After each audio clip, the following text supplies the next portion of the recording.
Peyton Place painted a world of love, intrigue, and secrets, but the real tragedies happened off-screen. Some died young in accidents, others fell to illness or loneliness. These stories still send shivers through audiences today. Join us as we uncover their journeys and honor the legacies they left behind. Ryan O'Neal as Rodney Harrington.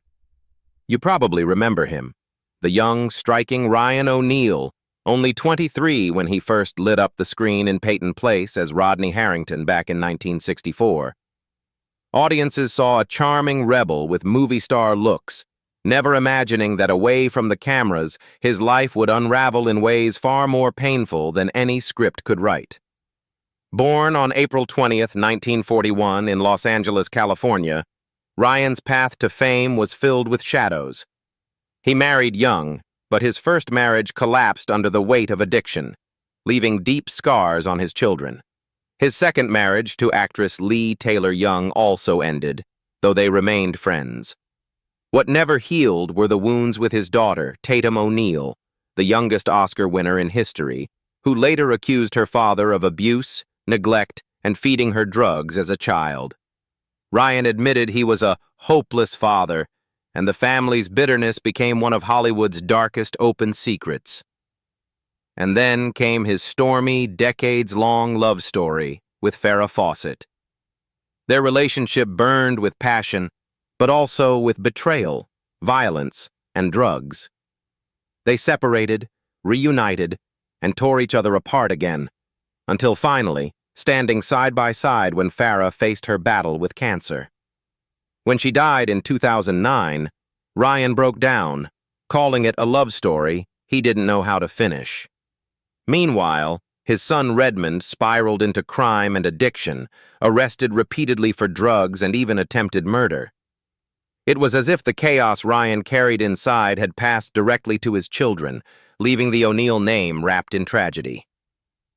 On December 8, 2023, Ryan O'Neal's own body gave out after years of fighting leukemia and prostate cancer. He was 82 years old, with a reported net worth of $30 million, mostly from his film legacy and Malibu real estate. He was buried beside Farrah Fawcett, the woman who defined both his greatest joy and his deepest heartbreak. Dorothy Malone as Constance Mackenzie Carson. When Peyton Place first aired in 1964, audiences met Dorothy Malone at the age of 40, playing Constance Mackenzie Carson, the elegant mother hiding dangerous secrets.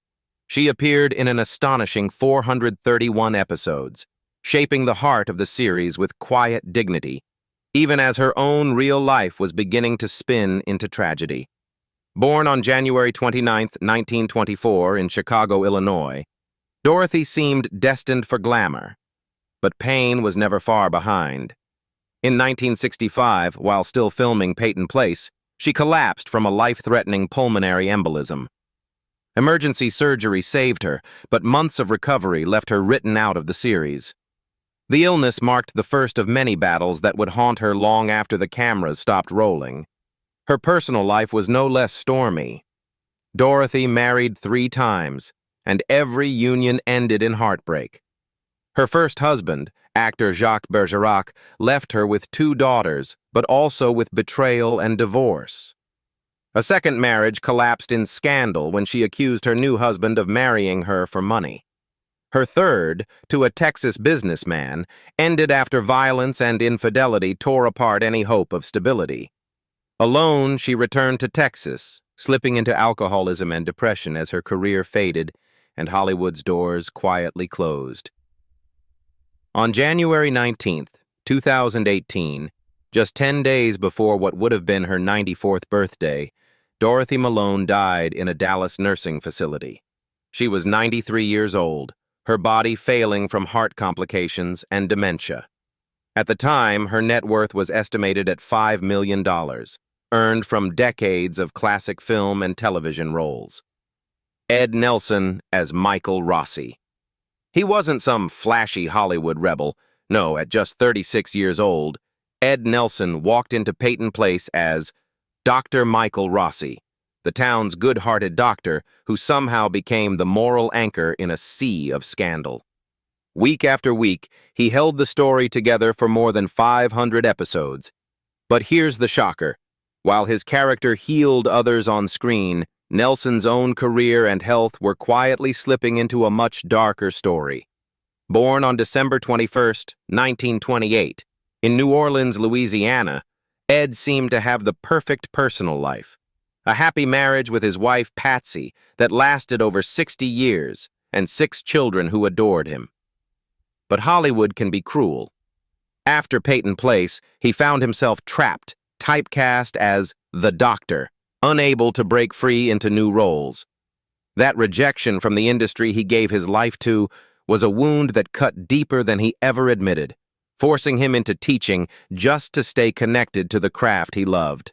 As the years rolled on, his battles shifted from Hollywood to his own body. Heart disease struck, slowly robbing him of strength. Even Hurricane Katrina uprooted him from his beloved New Orleans, pushing him to rebuild life in North Carolina. Through it all, he stayed devoted to his family, quietly carrying pain behind the smile of a grandfather who didn't want his loved ones to worry. On August 9, 2014, at the age of 85, Ed Nelson finally lost his fight with congestive heart failure. His net worth, about $5 million, came from decades of steady work and his real estate back home. But the image that lingers is not the money nor the fame. It's Ed lying in hospice, a man once seen by millions as the savior of Peyton Place, now remembered as the husband and father who gave everything to the people closest to him. Christopher Connelly as Norman Harrington. You know that guy who always seemed so fragile on screen? That was Christopher Connelly, only 23 when he stepped into Peyton Place as Norman Harrington in 1964. He wasn't just Rodney's brother.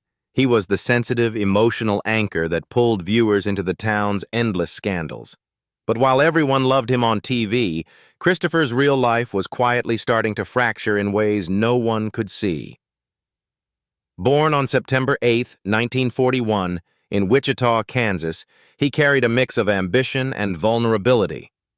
After the show, Hollywood refused to see him as anyone other than Norman. The typecasting was suffocating. He moved to Italy to star in low-budget films, and while some fans followed him overseas, isolation and depression crept in. Rumors swirled about his private life, and in the conservative Hollywood of the 1970s and 80s, the pressure was immense. Christopher kept much to himself, but the weight of expectation left him alone in a world that should have celebrated him. The years of stress and personal struggle took their toll. A heavy smoking habit, compounded by the pressures of fame and rejection, quietly undermined his health. By the 1980s, lung cancer was diagnosed, and his career, already dimmed by typecasting, offered no reprieve. In just a few months, the disease overtook him, cutting short a life that had only glimpsed the heights of Hollywood success, leaving friends and fans shocked at how suddenly he was gone. On December 7, 1988, Christopher Connelly died at just 47 years old at his home in Burbank, California. His net worth was estimated at $2 million, mostly from Peyton Place and his Italian films. He was buried at Forest Lawn in Hollywood Hills. Tim O'Connor as Elliot Carson. At 37 years old, Tim O'Connor took on the role of Elliot Carson in Peyton Place in 1964. As the wrongfully accused father, he brought depth and emotion to the series, becoming a figure audiences rooted for week after week. Behind the calm authority of his character, however, Tim's own life was quietly shadowed by loss and solitude. Born on July 3, 1927, Tim built a family and married, but tragedy struck early when his wife passed away. The grief left him lonely for many years, and though he continued acting in television and sci-fi series like Buck Rogers in the 25th Century, the roles that followed could never match the impact of Elliot Carson. Teaching acting became his way to stay connected to his passion while giving back to the next generation, even as Hollywood moved on. Aging brought new challenges. Tim lived quietly in California, focusing on family and his students. But the solitude and years of work took a toll on his health. Even after decades of professional success, his final years were marked by reflection, a man aware of time passing and the fleeting nature of fame.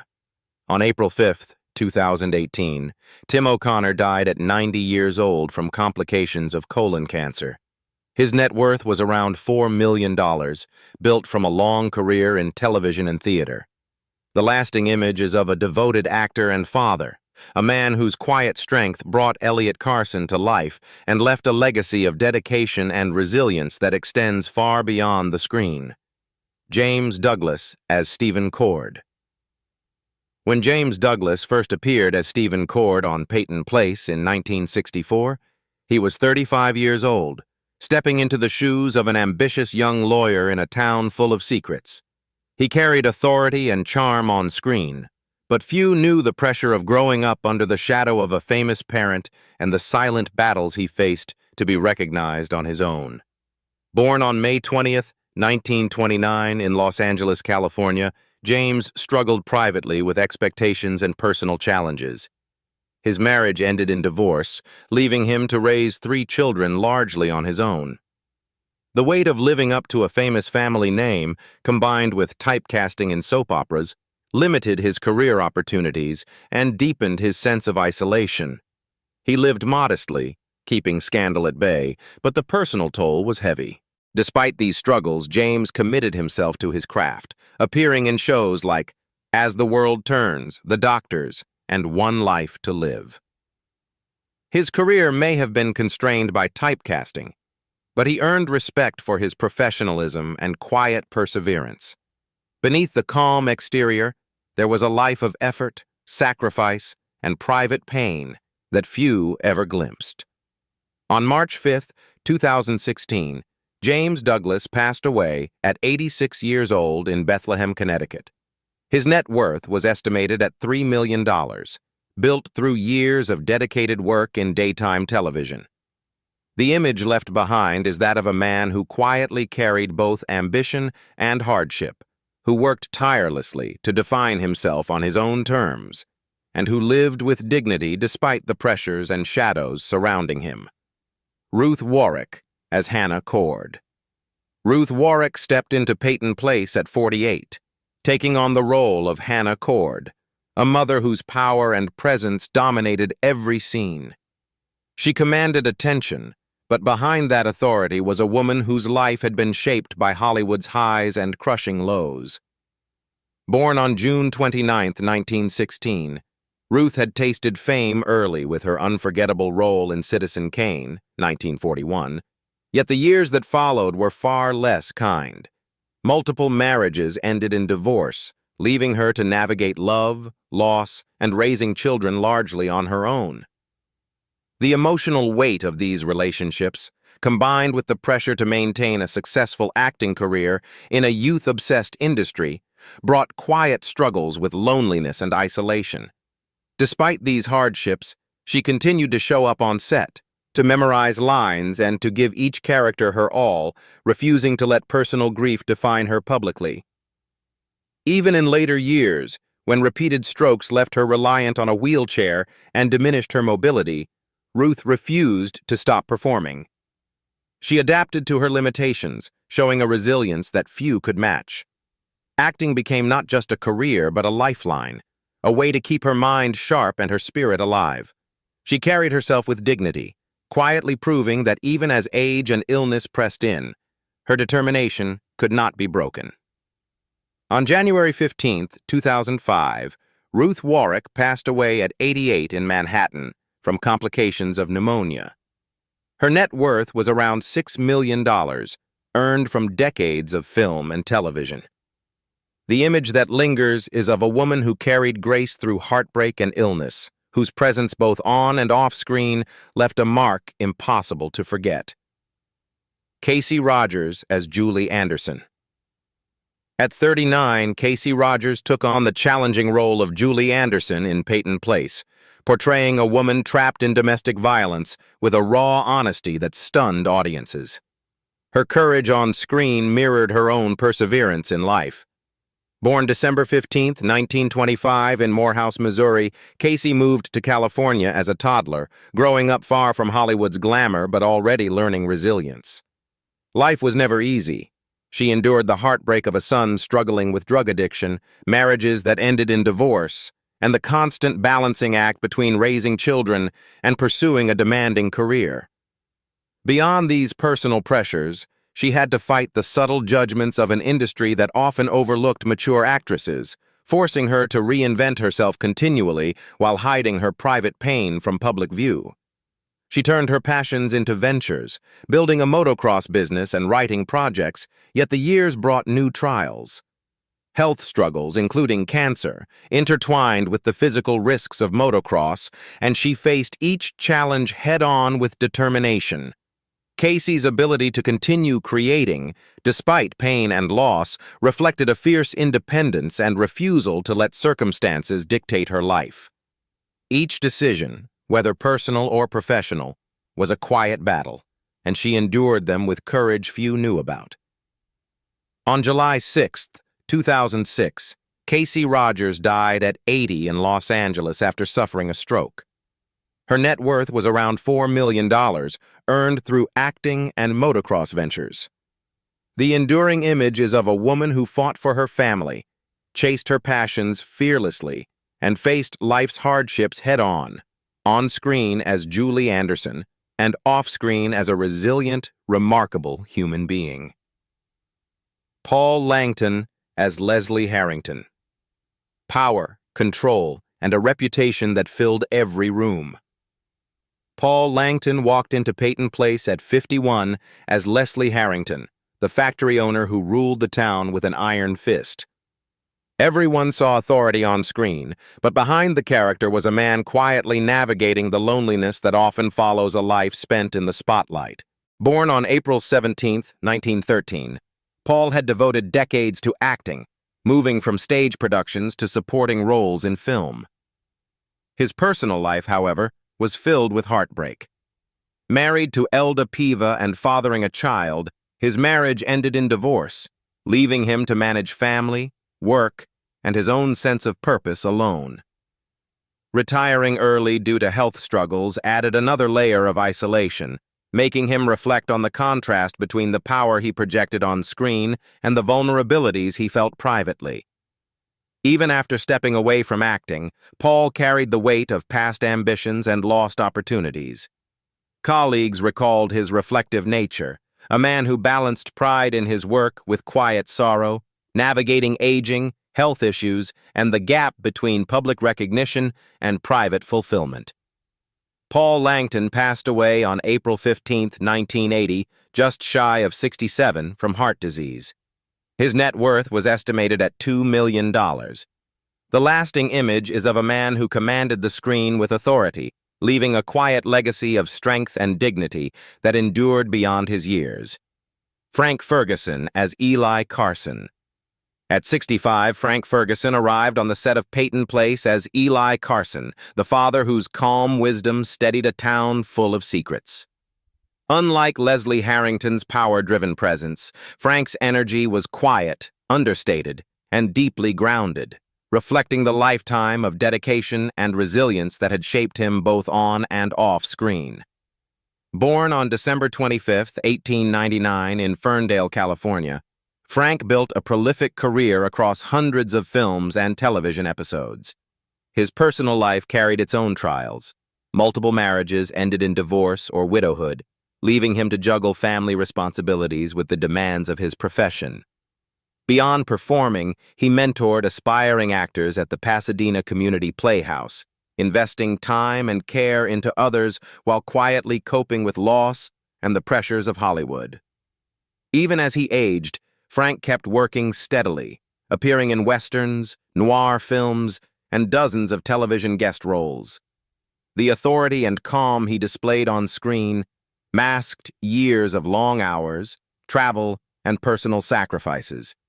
Behind the steady Eli Carson persona was a man who had endured loneliness, health struggles, and the constant challenge of staying relevant in an unforgiving industry. Frank Ferguson died on September 12, 1978, at 78 in Los Angeles from cancer. His net worth was estimated at $3 million. The memory he leaves is of a man whose quiet wisdom and professionalism touched generations, both on screen and behind the scenes, creating a legacy of dedication and steady guidance. George Macready as Martin Peyton. Few villains on television carried the same icy authority as George Macready when he appeared in Peyton Place as Martin Peyton. At 65, he gave the town its cruel patriarch, a man audiences loved to hate, while privately carrying scars, both visible and hidden, that shaped his entire life. Born on August 29, 1899, Macready bore a distinctive scar across his face, the result of a car accident years earlier. That scar, instead of ruining his career, made him one of Hollywood's most memorable villains. Yet his personal life was not without fracture. His marriage to actress Elizabeth Dana Patterson ended in divorce, and he poured his energies into work and a deep love of art. Alongside Vincent Price, he ran the Little Gallery in Beverly Hills, championing young artists even as financial troubles forced it to close. The elegance he brought to the art world masked the loneliness that often followed him home. Through the 1950s and 60s, Macready never stopped working. He appeared in everything from classic films to television dramas, but off-screen his health began to betray him. Heavy smoking left him struggling for breath as emphysema took hold.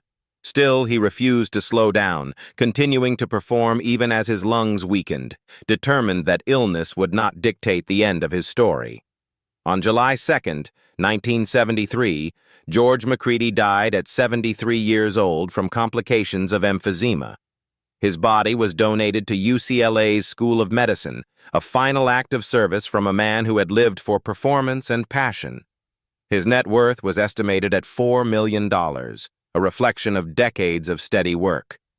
The lasting image is of an actor whose chilling villains concealed a quiet generosity, leaving behind both unforgettable characters and a legacy of resilience. Steve Oliver as Lee Webber. When Steve Oliver first appeared in Peyton Place as Lee Webber, he was only 23 years old. Handsome, reckless, and perfectly cast as the town's bad boy. But while the character was fiction, Oliver's real life carried a turbulence that made his story as dramatic and ultimately as tragic as anything on television. Born on November 29, 1941, Steve seemed destined for stardom. He had the looks, the swagger, and the breakout role. Yet Hollywood proved unkind. Typecast as the troublemaker, he found few meaningful roles after Peyton Place. His career declined, and with it came personal turmoil. His marriage to actress Lana Wood, sister of Natalie Wood, was annulled within months, and later marriages also ended in divorce. He tried to build stability with partners and children, but conflict and disappointment often tore it apart.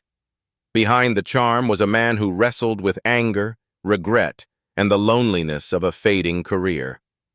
Away from the cameras, his life was marked by contradictions. He longed to be a devoted father and grandfather, but struggled with patience and pride. Estranged at times, reunited at others, he experienced moments of tenderness with family, yet just as quickly pulled away, wounded by misunderstandings he couldn't move past. In the end, he lived more quietly, spending his final years in California, far removed from the fame that once seemed within reach. On March 3, 2008, Steve Oliver died at 66 years old after a motorcycle accident, though some reports cite stomach cancer as a contributing factor. His net worth was estimated at $1 million, a modest sum for a man once seen as a rising star. The memory that remains is bittersweet.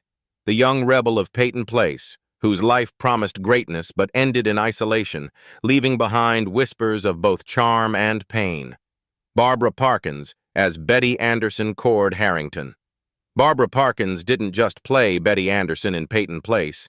At only 22, she became the very face of 1960s television glamour.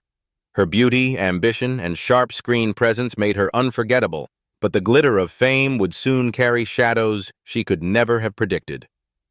Born on May 22, 1942, in Vancouver, Canada, Barbara came to Hollywood as a teenager and quickly found her way into nightclubs and guest roles before landing the part that made her famous. Within 3 years, she was nominated for an Emmy, and by 1967, she was a movie star thanks to Valley of the Dolls. Yet the film that made her iconic also became her curse. Critics savaged it, and her once unstoppable career faltered. At the same time, her personal life fractured. A short-lived marriage ended in divorce, and she found herself raising her daughter alone. The murder of her close friend Sharon Tate in 1969 devastated her further, pushing her to retreat from Hollywood to London, searching for peace away from the chaos. In the 1970s, she built a life between Europe and America, appearing in international films and occasional television work. She remained admired for her beauty and grace, but the same industry that once adored her had moved on. Choosing privacy over publicity, she shifted her focus to family and quietly invested in real estate, slowly building the stability that fame had never given her. Now, Barbara Parkins is 83 years old, living privately in Canada. Her net worth is estimated at $10 million, drawn from her films and property investments. For fans, she remains the unforgettable Betty Anderson, the young woman who once embodied ambition and allure on screen, and who survived the turbulence of fame to build a quieter, more private life in her later years. Mia Farrow, as Allison Mackenzie. At just 19 years old, Mia Farrow became the innocent face of Peyton Place as Allison Mackenzie. She was the wide-eyed girl audiences adored, yet few could have imagined how much real-life drama and tragedy would later define her off-screen. Born on February 9, 1945, Mia entered Hollywood young, but her personal life quickly became tabloid fuel. Her marriage to Frank Sinatra at 21 ended in heartbreak when she chose Rosemary's Baby over his wishes. Later, her union with Andre Previn began in scandal. He left his wife for her, but that too ended in divorce. Then came her long relationship with Woody Allen, which collapsed in one of Hollywood's ugliest scandals, when his affair with her adopted daughter Soon-Yi was revealed. What began as great love stories ended in betrayal, lawsuits, and lifelong wounds. Her role as a mother was both inspiring and heartbreaking. Mia raised 14 children, biological and adopted, many with health challenges. Some thrived, but others faced tragic fates. Her daughter Lark died of AIDS complications, Tam from an overdose, and her son Thaddeus took his own life in 2016. Even her most famous child, journalist Ronan Farrow, grew up amid whispers about whether his real father was Woody Allen or Frank Sinatra. Through it all, Mia carried grief while still fighting publicly against Allen in a custody and abuse scandal that divided Hollywood for decades. Now, Mia Farrow is 80 years old, still living a quiet life but remembered for both brilliance and pain. Her net worth is estimated at $60 million from film, television, and wise investments. The enduring image is not just Allison Mackenzie's innocence, but of a woman who raised a family of 14, endured loss, fought powerful men, and survived, with her legacy as both actress and mother written in light and shadow. The names once beloved across America now live on only in memories and legacies. Which star would you like us to cover next? Share your thoughts below, and don't forget to subscribe so you won't miss the next episode.